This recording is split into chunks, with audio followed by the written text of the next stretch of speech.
Hello game developers. There's a storm coming my way, but there's actually a storm coming our way, and the whole industry is going to change. Now let's dive into this subject, but first let's watch this beautiful sky and this beautiful wind. I hope lightning doesn't strike me, so I should get inside.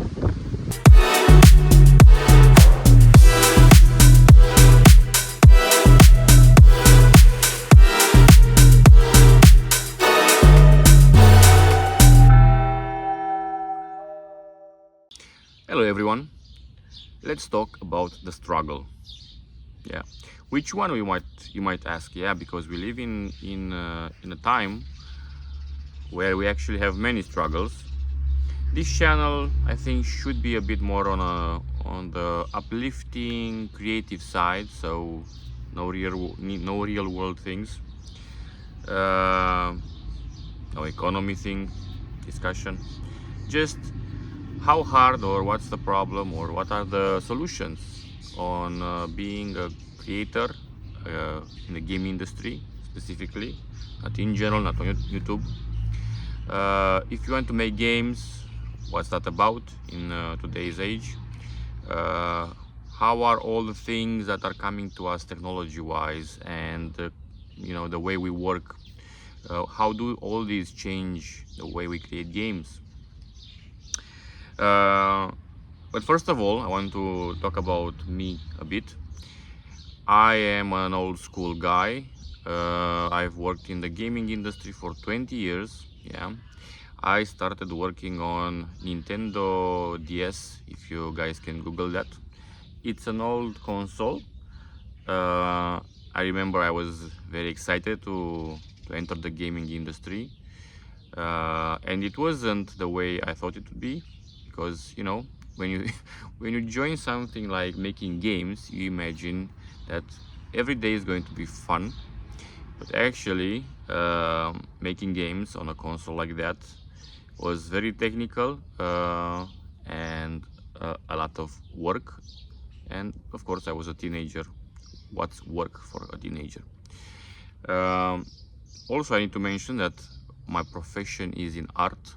So I started as a 3D artist, of course, on a Nintendo DS. 3D art was, very one and technical, and the creativity had to be very condensed, because you couldn't use a lot of textures, polygons, nothing. You were very limited, so that meant you have to be very creative with everything you add. But that experience actually made me appreciate and made me be very aware of everything that I have to add into my games or into my work. I'm very conscious, and I appreciate what the technology has been able to do right now. Because right now with the Unreal Engine and everything, it's a waste. You can do a waste on everything. You don't have to count triangles. You can use nanite. Lighting is beautiful. You don't have to paint shadows. And yeah, I was painting lighting, as literally I was thinking the time of day, and was cutting light on the ground and projecting it on other objects. So now you don't have to think about any of this, but that's also a problem. You don't have to think about them, so you never process them, you never understood them, you are never aware of the subtleties, of the compromises that you might want to take. So this abundance has some huge benefits and some huge struggles for the new generations. I talk like an old man, but in these days of age, with how fast things progress, I'm proficient in Unreal 5. What does that even mean when Unreal 6 will arrive and reconfigure how things work inside? So keeping up with everything becomes a lot harder. In older times. You learn the craft from your father, from your family, from your village, and that was your life. You were the one that did that, and you probably during your life progressed that craft in some ways. You know, you developed some skills that pushed the craft forward, and then you pass it on to your children, etc. Now, with how exponentially technology is progressing, keeping up and forecasting what is going to be a good job in 10 years is impossible. Take IT, for example. IT was a very good job. Everyone wanted to get in, you know, a lot of money to be made. The pandemic just exploded everything in IT. And here we are, IT is devaluing itself by each week. There are many, many opinions, and some say that people are doomsaying, some say that the world is ending. So probably the truth is somewhere in between. But the reality is that I am a studio art director. I manage people. I make decisions. I have to be in trend with the market. I do a lot of things that to me hint that things will be changing a lot and drastically. What the sum of all these changes will lead up to, nobody can foresee, but it is complicated. And if in the past it was hard to get a job as a concept artist or an artist in general, now it will be even harder with all the AI pipelines that are evolving. And pipelines means that they are reliable, they can iterate specifically where you want them to iterate, they can produce high quality thing, in artistic side, and they can be very, very optimized as well. Of course, if you think of these pipelines as perfect solutions, right now there aren't. But even if they cut 50% of the work, when you are dealing with budgets, that's a lot of money. So the value they bring is huge, and the flexibility. But that's bringing it back to low indie developers and newcomers to the industry, etc., etc. This means that the barrier of entry is a lot lower, and that's very cool, very cool. The window of opportunity is in a way at your fingertips, but also it means that everyone can do it. So that's no good. When I started, I was inspired by two things: Warcraft, the cinematics of Warcraft, and Lord of the Rings, the movies. I had a friend that in my neighborhood that I do not remember how we ended up with the 3D software on our hands, and we started playing with it. And the aspirations were huge, but the way of achieving it was a career in itself to go through. We were perseverant and we wanted to really do it. So slowly we learned, but learning was a very, very hard process because information wasn't out there. But that meant that by the time we ended up in a job, we were very valuable because we had all this condensed information, and we scavenged for it on the internet, in the world, etc., etc. And we were a product that now can be, could be added to a workforce, and there wasn't anyone to replace us, or a queue of 100, 1,000 people like this right now. But when everyone can use Claude to code and all the AI tools to create art, then who are you? And why do I need you? And even if you have all the experience in the world, so all the seniors right now, it depends on the type of place they work in, because they can be very valuable because they are the lucky ones to have the experience with them and to know what to get the AI to do for them. or they will be in a workplace that doesn't understand that AI is not a problem solver in itself and needs competent people, and they will be devalued and thrown back into the market. And someone will think, oh, I'm going to cut a lot of expenses by firing all the seniors, and I'll hire juniors. I think on the long run, real seniors with real experience and having the background like I was describing to you with the Nintendo DS, where each polygon was important and I knew everything about how the engine worked so that I could maximize everything. This type of knowledge right now is not valuable. Abundance and overuse and actually speed is what is important right now. Because of this, everyone tries to be very fast and values output. You have to put things out there as fast as possible.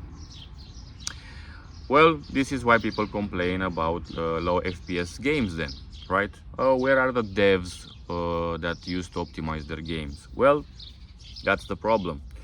Everyone is adapting to the forces that moves us, and we need to put games out there faster, unfortunately. Even indie developers and everyone actually has shrinked their production time. You could say it's because of all the tools and how everything has evolved. It's also because competition, because of those tools, is putting games faster and faster. And if you stay too long cooking a game, you might end up, first of all, not finishing it.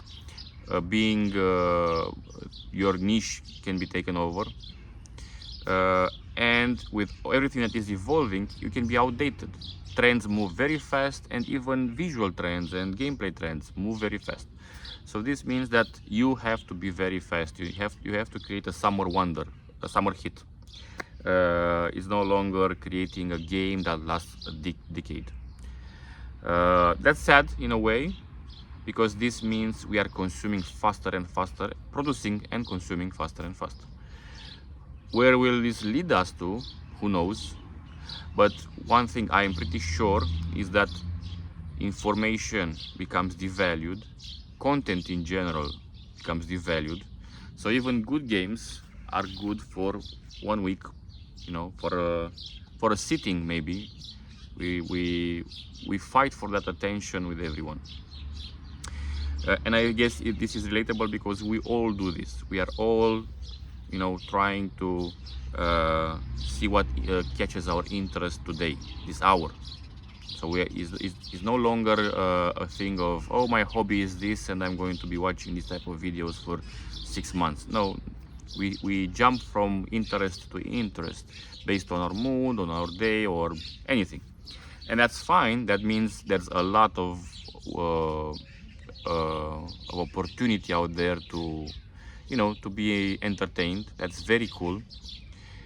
But that also means if you want to jump into this world, the opportunity is there, but everyone else also has that opportunity. So what does that even actually mean? I at one point jumped into the board game industry because even though I'm an artist, I like all aspects of game creation. I'm also a designer, I'm also a developer, but professionally I'm an artist. So I like everything, and I was intrigued by the physicality of board games and by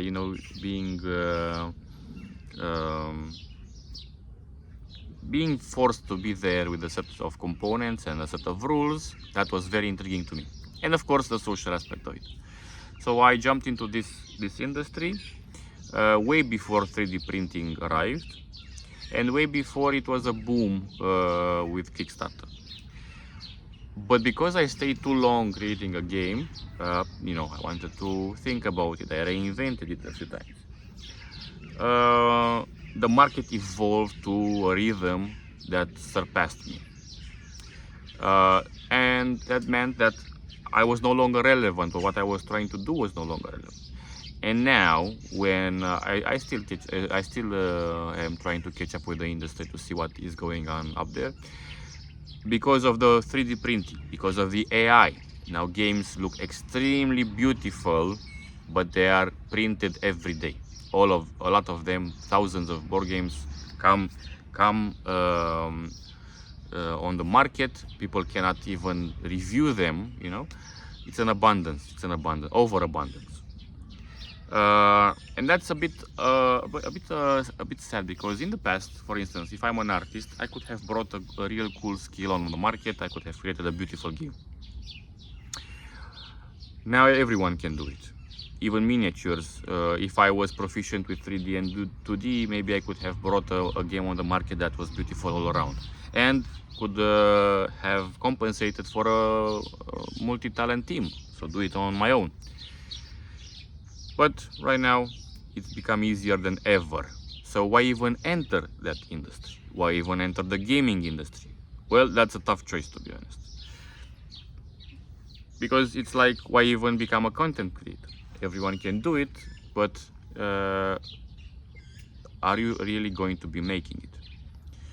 I also think, looking at the younger people, the Gen Z, because they are the future right now, the young workforce, it's interesting to see how all this opportunity that seems just, you know, like this, tomorrow your life can change, because that's true. You can see it every day around you, with influencers, with content creators, with you know, your life changes overnight because you did something and now everyone knows about you. But because of this, real work, the real grind, to them sounds irrational.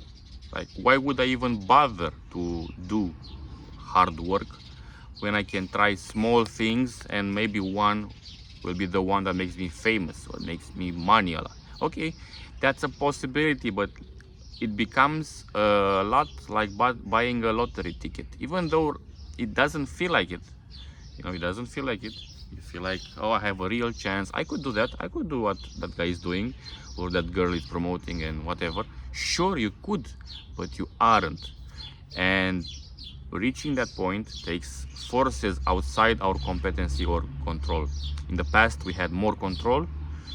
You could work more, and for that work had a more guaranteed outcome. Now, not so much. So what I'm trying to say, because I don't want to keep videos too long,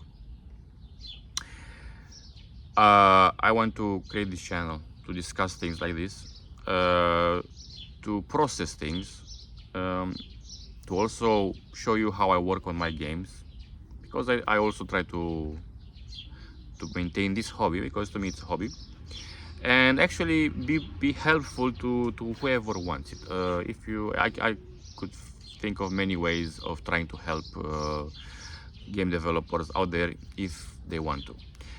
But for now, this is the first video. I was just rambling. I postponed making a video for a long time because you know, I found an interesting video where that said millennials are silent on the internet, and they have a lot of knowledge that they don't share, and somehow that really, I felt attacked. I felt attacked. It felt true, because I really in the past I had workshops, I tried to build communities, but somehow that all faded in me. I do not know why. I maybe become more cynical, but I want that things to change, and this is my way of trying and starting a change. Cool. Thank you for watching, and see you next time. Bye bye.